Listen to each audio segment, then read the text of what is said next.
মানুষ অভাবে আর অনাটনে দিন দিন যখন কষ্টে জর্জরিত থাকে, সেই মানুষগুলো দুবেলা দুমুঠো ভাতের জন্য বিভিন্ন কর্ম খুঁজে বেড়ায়। আর এমনই একটি কাজের সন্ধানে ছুটে যায় মোহনা। সেই মোহনা এক বিত্তশালী বড়লোকের পরিবারে কাজের মেয়ে হিসেবে সেই কাজে যোগদান করেন।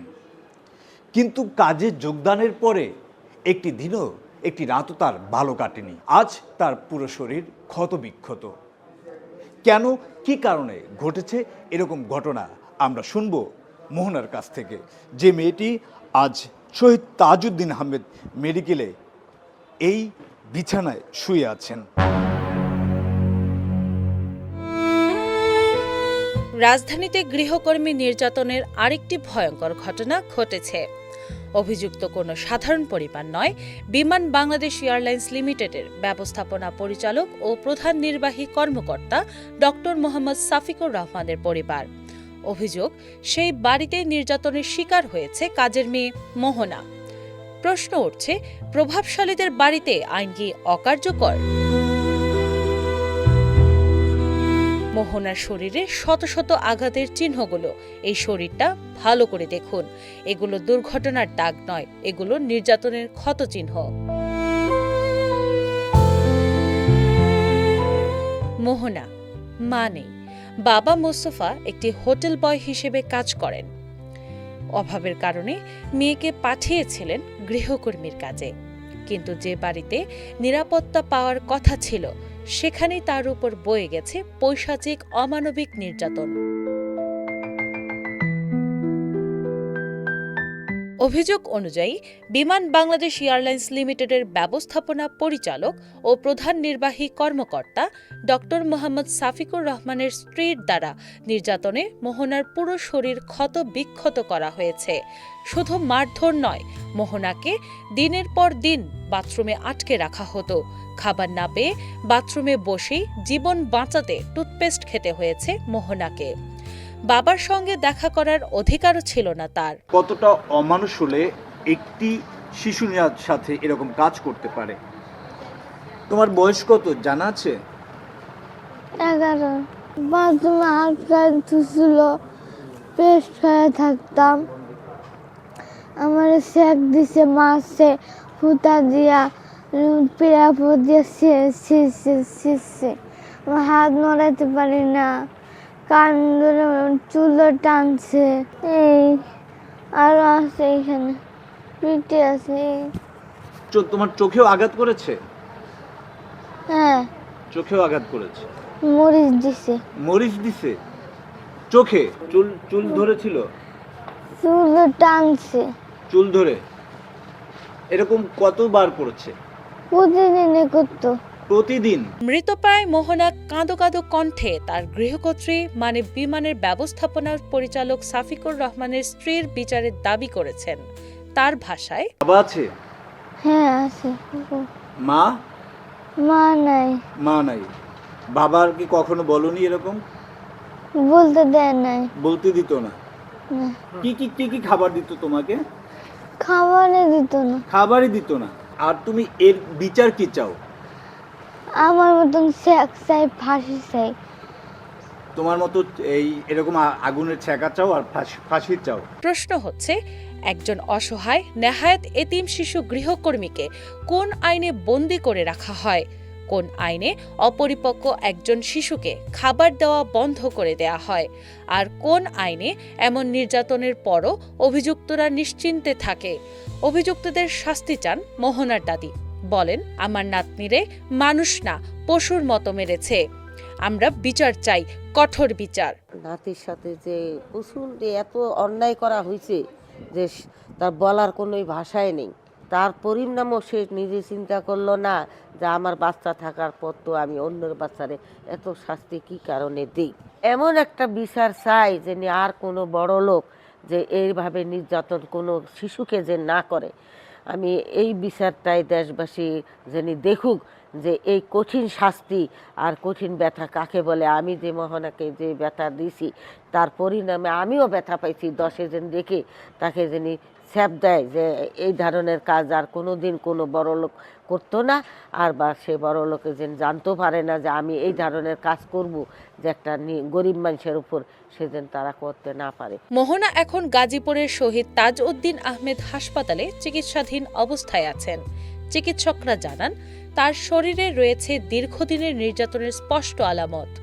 এই ক্ষতগুলো দেখেই বোঝা যায় কতটা নির্যাতন করা হয়েছে। এটা কি কোনো সুস্থ মানুষের কাজ? মোহনা নামে মেয়েটার কষ্ট দেখে আমার ভিতরে অন্তরটা ফাইটা যাইতেছে যে এই রকম যারা নির্যাতন করছে তাকে এক ফাঁসি না তো এর মতন ছেঁকা দেওয়ার আমার জন্য উচিত। আমি তখন কলজা ফেটে মারা যাইতাম মনে হয় আমার। আমি এখনও এটা পরের মেয়ে, তা আমি চিনি না জানি না, কারণ আমার কোনো এলাকায় নাই। তারপর আমার বুকটা ফাইটা হয়ে যাইতেছে। যখন আমি মা হলে আমি কীভাবে সহ্য করতাম, পারতাম না আমি এভাবে সহ্য করতাম। এখানে প্রশ্ন আরও গভীর। এতদিন ধরে একটা শিশুর উপর যে নির্যাতন চলল, কেউ জানল না? প্রতিবেশী, ভবন কর্তৃপক্ষ, আইন শৃঙ্খলা বাহিনী, কারোরই কি চোখে পড়েনি? তার উপরে অত্যাচার দেখে থেমে থাকতে পারেনি একজন সিএনজি চালক। বলেন, আমি সিএনজি চালক, প্রতি শুক্রবার যে টাকা ইনকাম করি তাই ইনকাম করে মানুষের কাজ করি। তাই আজকে আসছি গাজীপুর মোহনারে দেখতে। আর যারা আছে মানবিক কাজ করেন তারাও জানি আইসা দেখেন যে কি নির্যাতন করা হয়েছে, এটার প্রতিবাদ জানানোর জন্য আপনারা সবাই আসবেন, আমরা এটাই আশা করি। আর যারা বড় বড় কর্মকর্তা আছেন, মোহনার বিষয়টা বিশেষভাবে আকর্ষণ করে এটার বিচারটা করবেন, এমন বিচার যে এই ধরনের মানুষ বাচ্চাগুলোর কাছে জানি কোনো নির্যাতন না করে কোনো দিন কেউ। আর যারা এরকম বাচ্চারা নির্যাতন করে তাদের কঠোর একটা শাস্তি দেওয়া হোক। আমি কাজ ছেড়ে এসেছি, যদি আমরা চুপ থাকি তাহলে আরেকটা মোহনা তৈরি হবে। মোহনার বাবা মোস্তফা চোখের জল আর কাঁপা কণ্ঠে মেয়ের ওপর চালিত পৈশাচিক অত্যাচারের বিচার চাইছেন। কাঁদো কণ্ঠে বললেন, আমি গরিব, প্রভাবশালী না, কিন্তু আমার মেয়ের বিচার চাই, দোষীরা যেন ছাড়া না পায়। তিনি আরো বলেন, যেসব মেয়ে নিচে নামায় নিয়ে আসছে, খোদার কসম কি বলবো, ওই সময় আমি দাঁড়ায় আছি, আল্লাহ আমার একটু শক্তি দিয়েছে দেখি আমি দাঁড়াইছিলাম। মেয়ে কোথায়, আব্বু আমি হাঁটতে পারবো না, আমাকে কোলে করে নিতে হবে তোমাকে। যেসব কোলে নিচ্ছে মেয়ে একটু ব্যথা পাইছে, তাই আমি আর জামা কাপড় কিছু খুলে দেখিনি। তো ম্যাডাম বলছে যে আপনি বাচ্চা পাইছেন? আমি পাইছি। তো ম্যাডাম বলছে আপনি কবিরাজ দেখাবেন, কোনো হাসপাতাল না, কোনো মেডিকেল না, কোনো ডাক্তার কাছে না। পরে ওসি বলছে আইনও যে ব্যবস্থা নেবে, যে শাস্তি দেবে সেটাকে না মাথা পেতে নিতে হবে। আমি বলছি যে করুণ শাস্তি চাই আমি, সারা পৃথিবীতে এই শাস্তি দিয়ে কাঁপে, যেন আর 10 জন বড় লোক ঠিক হয়ে যায় আমার বিচার দেখা। আমি সুস্থ একটা বিচার চাই নির্বাচনের আগে। মোহনার বাবা মেয়ের অত্যাচার সহ্য করতে না পেরে ডক্টর মোহাম্মদ সাফিকুর রহমান সহ তার পরিবারের বিরুদ্ধে ফৌজদারি মামলা করেছেন। উক্ত মামলায় ডক্টর মোহাম্মদ সাফিকুর রহমান গ্রেফতার হয়েছেন।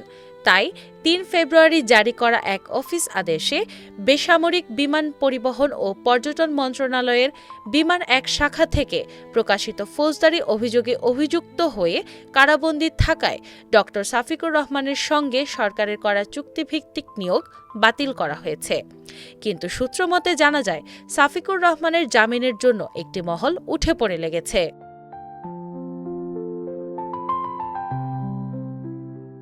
তাই প্রশ্ন থেকে যায়, প্রভাবশালীরা কি সবসময় আইনের মারপেচ থেকে ছাড় পেয়েই যাবে, নাকি দেশের ন্যায্য বিচার প্রতিষ্ঠিত হবে?